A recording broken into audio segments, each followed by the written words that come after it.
આશીર્વાદ તમામ ભક્તો પર પોતાના સતના પ્રભાવના રૂપે અર્પી રહ્યા છે.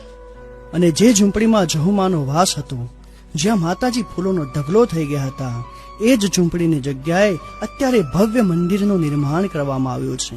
અને ઉપરના ભાગે ત્રિશૂળ સ્વરૂપે માં શક્તિપીઠમાં વિરાજમાન છે અને બાજુમાં જ મનછાનાથજી મહારાજનું મંદિર બનાવવામાં આવ્યું છે. હા, માં જહુમાતાએ કૂતરાને સજીવન કર્યો હતો.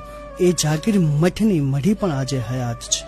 અને આજે પણ એ દિવ્ય શક્તિ સ્વરૂપા જહુમાતા પોતાના પારે આવનાર તમામ દુખિયાના દુઃખ દૂર કરી એમને ખુશીઓ પ્રદાન કરે છે. અને પોતાના સતના પ્રતાપે આજે ગામે ગામ જહુમાતાનું નામ ગુંજતું થયું છે. માની પારે દુખિયા આવે, માં દુખિયાનો આધાર. માની પારે દુખિયા આવે, માં દુખિયાનો આધાર. હસતા બધા જાય પાછા ને બોલે જહુમાનો જય જયકાર, જહુમાનો.